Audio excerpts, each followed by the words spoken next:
parang black for me, it's make painting more strong. Hindi ka rin ibang pintor, no? Kailangan, kuhan sila, vermilion red, o anong klaseng yellow, anong klaseng blue, hindi sila gumawad ng ibang klaseng blue, wala. Minsan, black and red lang, pwede ko mapinta. Because sa akin, form, not color.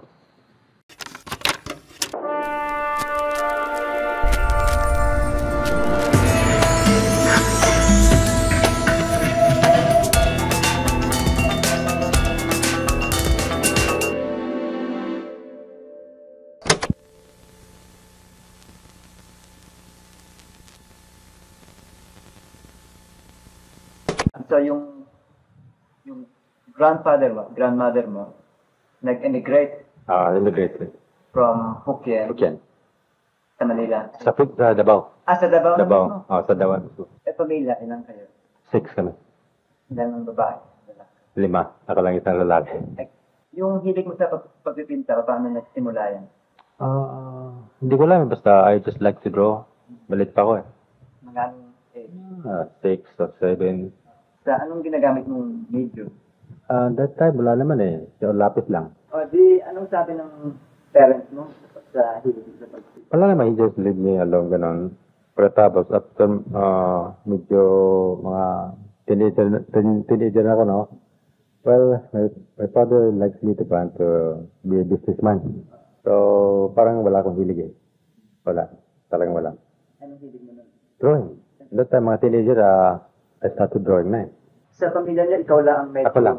mag-drawing? Ako lang. Kami ba kayong subject na art? Mayroon. Chinese school, usually once a week. Art class na. Elementary at high school. After that, I decided to take fine arts. Saan? Sa Manila. Anong eskwela? Sa Tomas. UST? UST. Anong year yun? 52. 52? 52. O sa UST, sino mga naging teacher mo? Manansala. Kuan, Lorenzo. Si Kuan din, si Daddy. Si Daddy Sen. Llamas. Garcia Llamas. Justice Dominic. Garcia. Garcia Llamas. Portrait ng kanya eh. Si Manansala, anong tinuro sa inyo? Watercolor composition. Lorenzo landscape. And drawing. Si Daddy's Kuan, theory of color. Theory of color. At saka yung portrait. Actually, I didn't finish. I just go there for 3 years. Anong sabi ng parents mo? Nag-complain? Mangal ka? Nag-complain? Yeah, siyempre.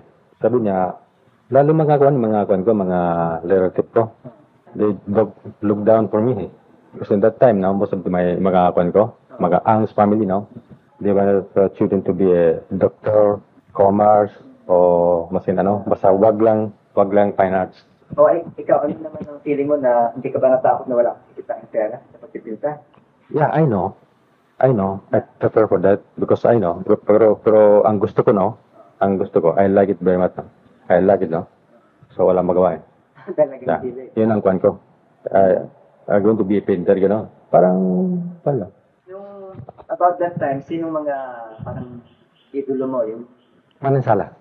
I like the way he teach, Pag nakita ka, kwan ka, medyo okay ka, Talapit sa'yo na, ito, dapat ganon.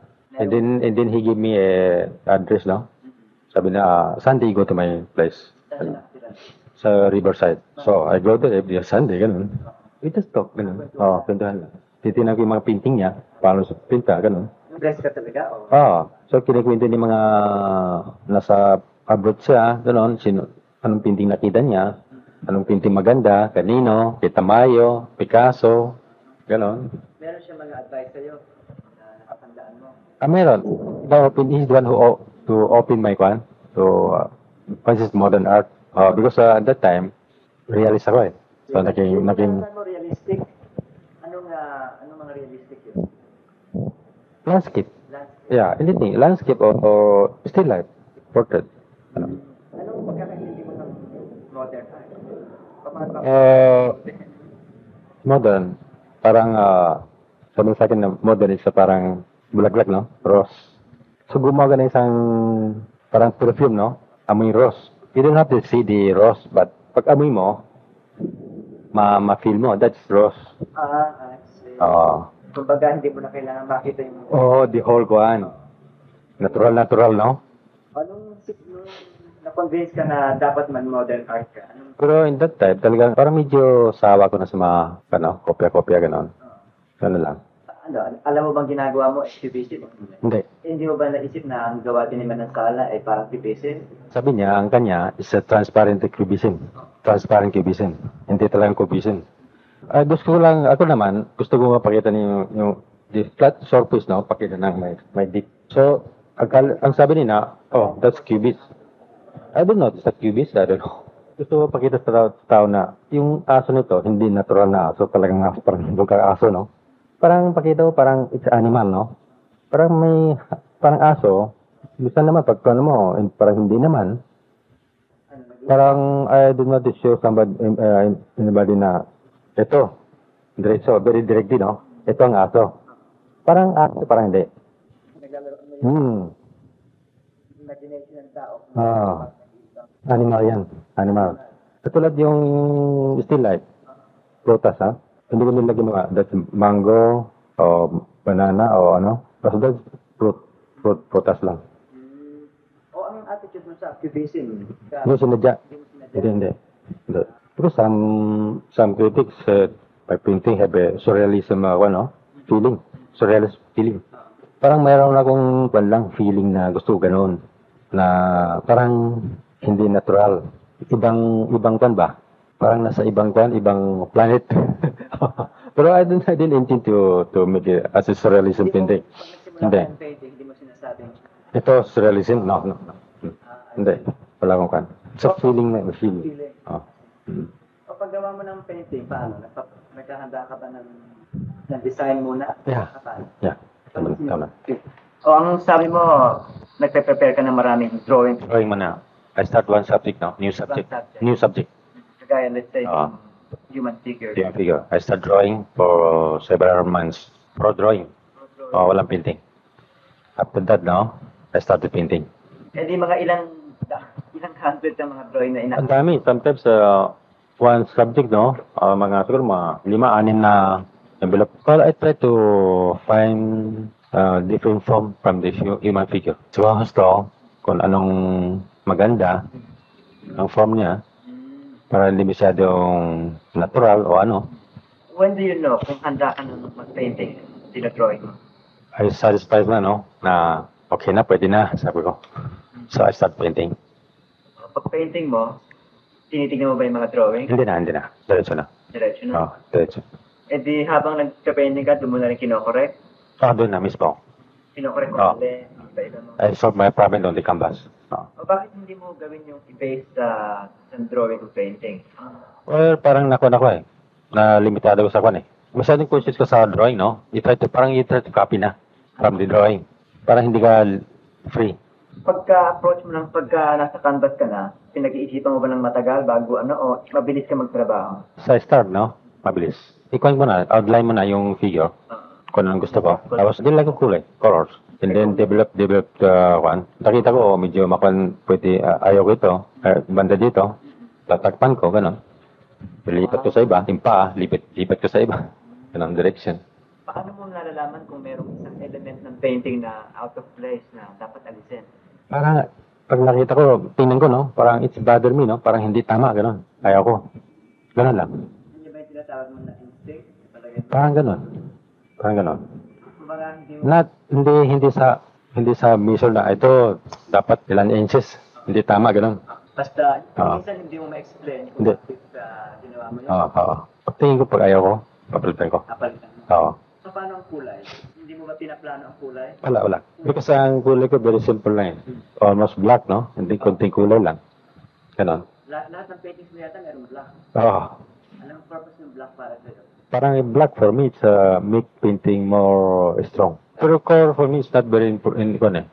Wala akong particular na kailangan anong kulay gagamitin ko. Kung anong kulay, maraming kulay ko dyan, ginagamit ko. Hindi ko rin ibang pintor, no?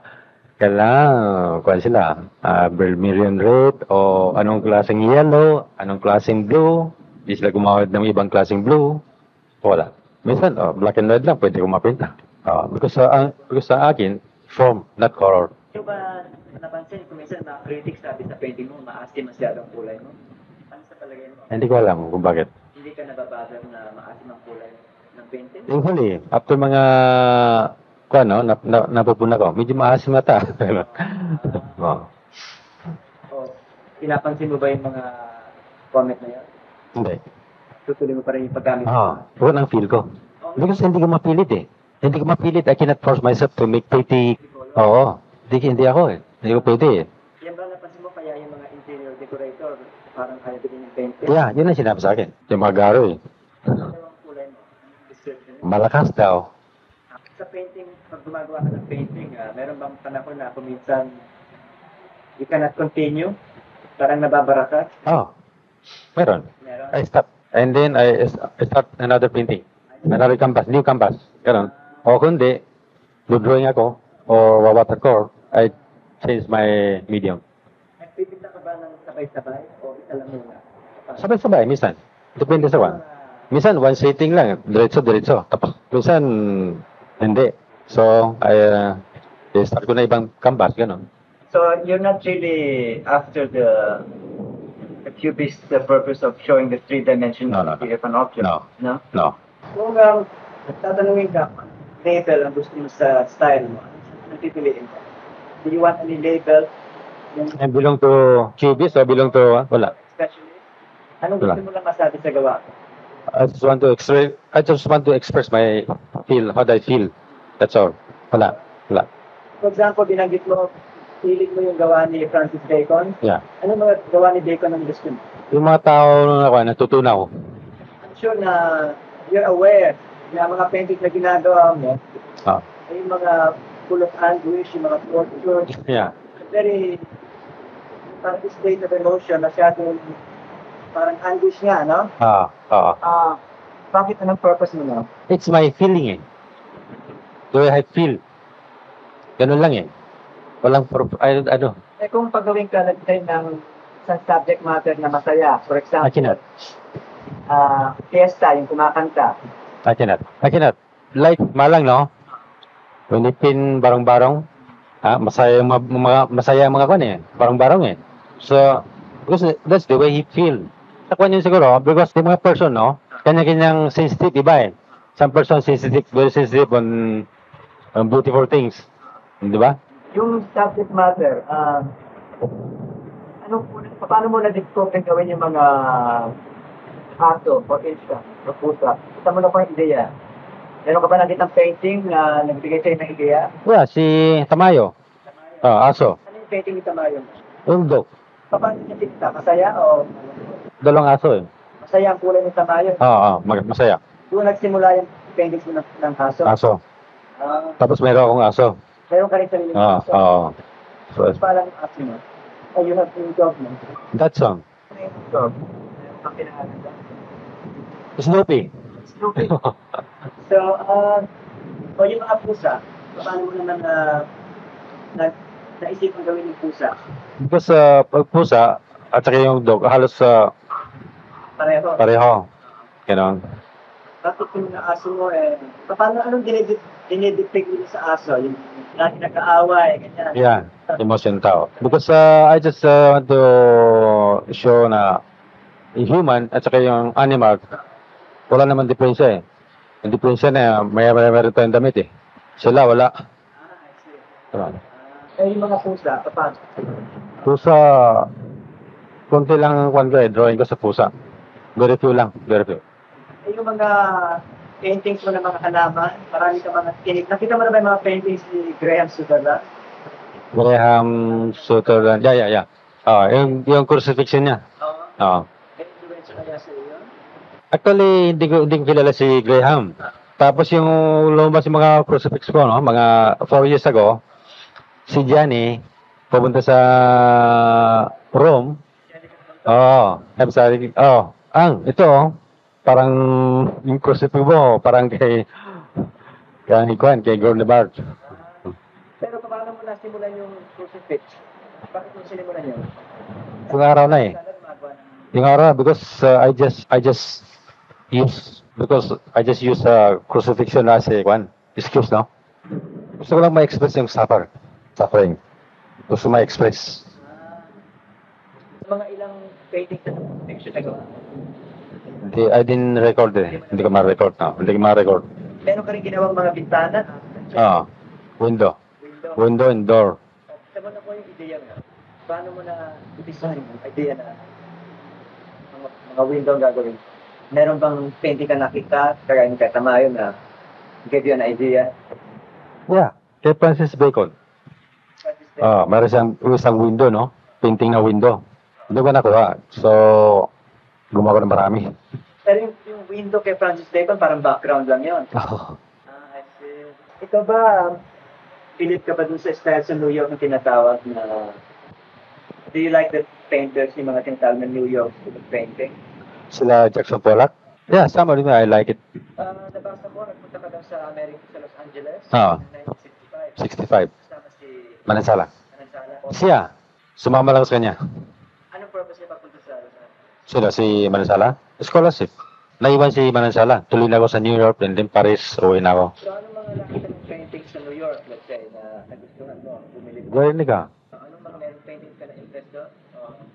Sa Paris, makita mo sila Picasso, sila Chagall. Marami ganun. Gano'ng katagal ka sa Paris? Mga 5 days. Pagkatapos ng trip mo sa abroad, pagbalik mo sa Manila, na-excited ka pa magpinta uli? Na-inspire ka? O ano? Na-inspire ko. Parang na-press ako, no? Ang kwan ko naman, painting is not only playing plastic elements. Then, anong na-realize mo na Na ginagawa ko, yung dating ginagawa ko, hindi tama. na-realize mo? Kulang. Kulang. Kaya ba yung sinabi mo na I don't like my paintings to be pretty? Ganyan, nasabi mo? Ipagawa ka ng painting na batang kumakanta, masaya. Hindi mo magagawa? Hindi ko magawa. Gagawin mo, batang umiiyak. Hindi naman. Pwede ko yung form, no? Kumakanta, pero yung kulay, yung mga feeling siguro, hindi masaya. Yung painting, paano mo malaman kung tapos na? Mahirap eh. Ito, Ganyan. parang tapos na, no? Pero after siguro, sometimes after mga 2-3 days o 1 week, no? Mayroon ko nakita na parang hindi, kulang pa. So, retouch ko. Minsan, 1 month, 2 months. Babalikan mo ulit. Oo. Eh kung napirmahan mo na yung painting, Hindi balik. i-improve mo pa rin. Improve ko. Ah, Oo. Halaba 77. Kaya, ginalaw ko. So, ginalaw ko sa 78. Pwede 78. napalitan mo yung... Oo. Siyempre, because iba na yun. Yung mga, meron ka ba mga paintings na nagiging parang paborito mo, parang ayaw mong mawala sa iyo? Yung ayaw mong pagbili. I'm sure you also enjoy finishing painting. Yeah. Ganon. Oo. I see. Meron ka sinabi na you think you will never be a popular painter? Yung pinagkakaguluhan, pinipili ng Yeah. decorator. Oo. Bakit mo nasabi yan? Parang ugali mo yun eh. Parang ugali mo yun. Meron tao, no? Meron ibang tao, no? Marami siyang kaibigan, di ba? Maski na wala siyang pro, maraming kaibigan. Pero yung iba, wala. Maski na paano, no matter how try hard to make a friend with, hindi, wala siyang friend. Kaya nga yung mga tao, pag nakita yung painting ko, parang meron siyang distance kagad eh. Pero meron ka mga kaibigan. Meron, very few. Parang gusto ko makausap ko, pwede ko makausap sa'yo. Yung umpisa, nahihirapan ka makabenta ng painting. Yung Yun. unang gawa mo. Hindi. Yung araw, shareable ako. Pero there was a time na hindi ka masyadong binibili ng tao. After I went back from the States, na-change yung style ko, no? Totally change eh. Ayaw na makatao eh. Ano yung mga gawa mo yun? Yung mga... Mechanical figure, mechanical one. Yung mga tao, very mechanical. Ayaw nila nun. Ayaw. Ikaw ba gagawin, iibahin mo ang style mo para lang maging popular? Okay. Hindi. I don't care. Kung gumagawa ka ng paintings in series, how do you know kung tama na, yung marami ka na nagawa sa series na yon? Hindi, parang wala ko nang parang wala ko nang maisip, no? New idea, no? So, I stop na. I painting na. I paint. Oo. O kagaya ngayon, anong series ang ginagawa mo? Figure pa. Figure pa rin. Still figure. Oo. Sa figure, meron ka bang qualities ng painting na hinahanap? Quality, yung huli, simplified ko yung kwan. Parang madilim, pero simplified ko na medyo bigla may liwanag lang. Oo, ganun lang. Sa palagay mo, ang Filipino painter pwede nang mabuhay sa pagpipinta? Oo. Pwede nang mabuhay? Pwede na. Lahat mga young painter, bubuhay sila. Nabubuhay sa Oo. pagpipinta? Mga young painter lang. Mga young painter. Oo. Pero, nung panahon ninyo, ano yung hirap na dinaanan ninyo para makabenta ng painting? Kung nakabinta mo ng painting, parang nanalo lang substick eh. Parang nalalang. Isa ka daw sa, sa Chinese painting? Hindi. Hindi. Ano paano simula mo? Ano sinimula? Watercolor. Western one. Tapos 1952, 59, meron kami kami cultural mission, no? Mga overseas Chinese. Exhibit mo sa Taipei. Exhibit mo sa Taipei, no? So, na-influence ako sa Chinese painting doon. Mga mountain, gano'n. Pero very short period lang. So, kung tatanong ka kung sino pinaka-ma-influensya sa style mo, sino sasabihin? Meron masasabing isa, si Manansala? Mansala. Palagay mo, meron ka ng sarili mong style na iba sa style ni Manansala? Hindi ko masabi yun eh. Nasa inyo yun eh. Ito na nung nakita mo. Kung style ko, malapit ba kay Manansala? Hindi eh. Nasa inyo. Hindi ka na offend o parang nai-insulta pag sinabi ng taong you are a follower of Manansala? Well, kung yun na nakita niyan, di ba? Anong magawa mo?